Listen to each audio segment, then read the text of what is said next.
ನಮಸ್ಕಾರ ಪ್ರಿಯ ವೀಕ್ಷಕರೇ, ಮೂಲಧನ ಯೂಟ್ಯೂಬ್ ಚಾನಲ್ಗೆ ನಿಮ್ಮೆಲ್ಲರಿಗೂ ಆತ್ಮೀಯ ಸ್ವಾಗತ. ಹೊಸ ವಿಡಿಯೋಗಳಿಗಾಗಿ ಒಮ್ಮೆ ಸಬ್ಸ್ಕ್ರೈಬ್ ಮಾಡಿ ಮತ್ತು ಬೆಲ್ ಐಕಾನ್ ಪ್ರೆಸ್ ಮಾಡಿ.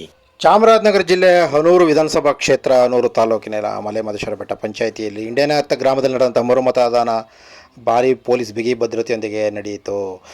ಇಂಡಿಯನ್ಹತ್ತ ಗ್ರಾಮ ಕಾಡಿನ ಮಧ್ಯಭಾಗದಲ್ಲಿರುವಂಥ ಅರಣ್ಯ ದಟ್ಟರಣ್ಯದ ಮಧ್ಯೆ ಇರುವಂಥ ಗ್ರಾಮ. ಈ ಗ್ರಾಮದಲ್ಲಿ ಏಪ್ರಿಲ್ 26ರಂದು ಚುನಾವಣೆ ಸಂದರ್ಭದಲ್ಲಿ ಆದಂತಹ ಘರ್ಷಣೆ, ಧ್ವಂಸ, ಗಲಾಟೆಗಳು, ಕಲ್ಲು ತೂರಾಟಗಳಿಂದ ಚುನಾವಣೆ ಮುಂದೂಡಲಾಯಿತು. ಹಾಗಾಗಿ ಅಲ್ಲಿ ಮರುಮತದಾನವನ್ನು ಏಪ್ರಿಲ್ 29ನೇ ತಾರೀಕು ಸೋಮವಾರ 7ರಿಂದ ಸಂಜೆ ಚುನಾವಣೆಯನ್ನು ನಡೆಸಲು ತೀರ್ಮಾನಿಸಲಾಗಿತ್ತು. ಹಾಗಾಗಿ ಚುನಾವಣೆ ನಡೆಯಿತು. ಬೆಳಗ್ಗೆ 7 ಗಂಟೆಯಿಂದ ಮತದಾನ ಇದ್ದಂಥ ಒಟ್ಟು ಮತದಾರರಲ್ಲಿ 528 ಮತದಾರರಲ್ಲಿ 71 ಮಂದಿ ಮಾತ್ರ ಮತ ಚಲಾಯಿಸಿದರು. ಅದರಲ್ಲಿ ಮೆಂದಾರೆ ಅವರು 58 ಜನ ಮತ ಚಲಾಯಿಸಿದರು. 13 ಮಂದಿ ಮಾತ್ರ ಇಂಡಿಯನ್ಹತ್ತ ಗ್ರಾಮದವರು ಮಾಡಿದರು. 200ರಿಂದ 250 ಮೇಲೆ ಪ್ರಕರಣ ದಾಖಲಾಗಿದೆ. ಈಗಾಗಲೇ 36 ಜನನ ವಶಕ್ಕೆ ತೆಗೆದುಕೊಂಡು ಅವರನ್ನು ಒಪ್ಪಿಸಲಾಗಿದೆ.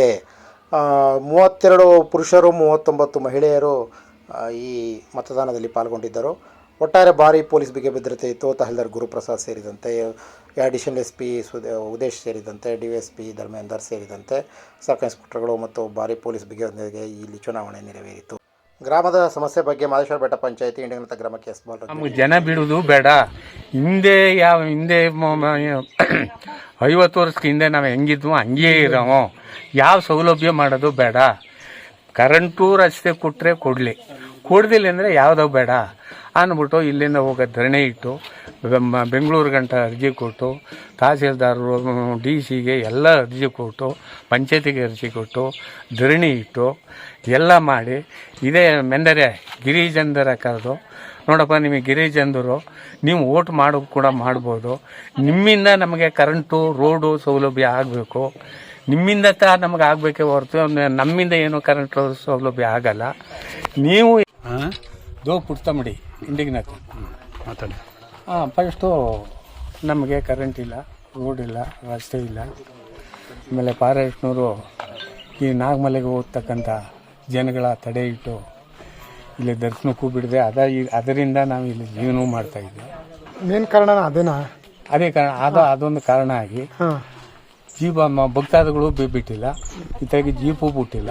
ಸದ್ಯಕ್ಕೆ ಜೀಪ್ ಬಿಡದಿದ್ರು ಪರವಾಗಿಲ್ಲ, ಬರ್ತಕ್ಕಂಥ ಭಕ್ತರ ಬಿಟ್ಟಿದ್ರೂ ಅದರಲ್ಲೇನೋ 10 ಮಾಡ್ಕೊಂಡು ನಮ್ಮ ಜೀವನ ಕಳೀತಾ ಇದ್ದ, ವ್ಯಾಪಾರ ಹೋಟ್ಲು ಮಾಡ್ಕೊಂಡು ಅದಕ್ಕೆ ಜೀವನ ಕಳೀತೀವಿ. ಇದೆಲ್ಲ ಬೇಡ. ನಾವು ಇನ್ನೇನು ಬಂದಿದ್ರು ಗೇಟ್ ಹತ್ರ ಭಕ್ತರು, ಅವ್ರನ್ನೆಲ್ಲ ರಿಟರ್ನ್ ಕಳಿಸಿದ್ದಾರೆ. ಡೈಲಿ ಬರ್ತಾರೆ ಜನ, ಬಂದರು ಎಲ್ಲ ವಾಪಸ್ ಕಳಿಸ್ತಾರೆ ಅಷ್ಟೇ. ಬ್ಯಾನ್ ಮಾಡಿದ್ದೀವಿ ಅಂತ. ನಾಗರಾಜ್ ಅಂತ ನಿಮ್ಮ ಹೆಸರು? ಲಿಂಗರಾಜ್.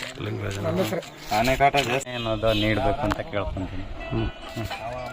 ನಮಗೆ ಏನು ಗೊತ್ತಿಲ್ಲ, ನಾವು ಏನು ಹೋಗಿಲ್ಲ.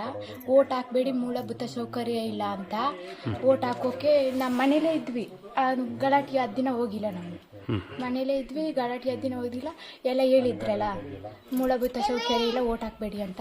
ಅದಕ್ಕೆ ಪಾಪು ಗಲಾಟೆ ಆಯ್ತಾಗ ಪಾಪು ಕಲ್ಲು ಬೀಳುತ್ತೆ ಅಂತ ನಾವು ಹೋಗಿಲ್ಲ. ನಮ್ಮ ಘಟನೆ ಆದ್ದು ಸ್ವಲ್ಪ ಗೊತ್ತಿದೆ, ಎಲ್ಲ ಅಕ್ಕಪಕ್ಕ ಹೇಳ್ಕೊಂಡಿರೋದು ಎಲ್ಲ.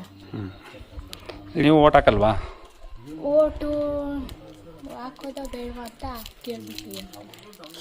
ಬದ್ಧವಾಗಿರ್ತೀವಿ, ಆದರೆ ಅವ್ರ ಮೇಲಿರೋರೆಲ್ಲ ಬಂದರೆ ನಾವು ಓಟ್ ಹಾಕ್ತೀವಿ, ಇಲ್ಲ ಅಂದರೆ ಹಾಕೋಕ್ಕಾಗಲ್ಲ. ಸರಿ. ಇಂಡಿಯನ್ಹತ್ತ ಗ್ರಾಮಸ್ಥರು ನೋಡಿದ್ರಲ್ಲ, ಅವರು ಒಗ್ಗಟ್ಟಾಗೇ ಇದ್ದಾರೆ. ಅವ್ರು 200-250 ಮಂದಿ ಇರುವಂತಹ ಪರಿಸ್ಥಿತಿಯಲ್ಲಿ ಅವ್ರಿಗೆ ಏನು ಅವ್ರ ಉದ್ದೇಶ ಇದೆ, ಅವ್ರು ಅದನ್ನು ಈಡೇರಿಸ್ಕೋಬೇಕು ಅನ್ನೋ ದೃಷ್ಟಿಯಿಂದಲೇ ಅವರು ಮತದಾನನ ಬಹಿಷ್ಕಾರ ಮಾಡ್ಕೊಂಬಂದಿದ್ದು. ಮತ್ತು ಇದಕ್ಕೆ ಮತ ಚಲಾಯಿಸಲು ಪಕ್ಕದ ಗ್ರಾಮದಿಂದ ಬಂದಂಥವ್ರನ್ನ ತಡೆ ಹಿಡಿಯೋಕ್ಕೋಸ್ಕರ ಇವರು ಒಂದಷ್ಟು ಗಲಾಟೆಗಳನ್ನು ಮಾಡಿದ್ದಾರೆ ಅಂತ ಅನಿಸುತ್ತೆ. ಆ ಗಲಾಟೆಗೆ ಮೂಲ ಕಾರಣವೂ ಕೂಡ ಇವೆಲ್ಲವೂ ಸೇರುತ್ತೆ.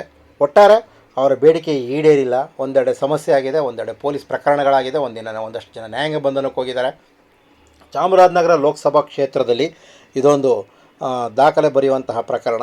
ಈಗ ಇದುವರೆಗೂ ಇಂಥ ಘಟನೆಗಳು ನಡೆದಿರಲಿಲ್ಲ. ಅದು ಸಣ್ಣ ಬೂತು, ಅದು ಕಾಡಂಚಿನ ಗ್ರಾಮ ಮಧ್ಯೆ ಇಂಥ ಪರಿಸ್ಥಿತಿ ನಡೆದಿರೋದು ಒಂದು ಅಚ್ಚರಿ ವಿಚಾರ.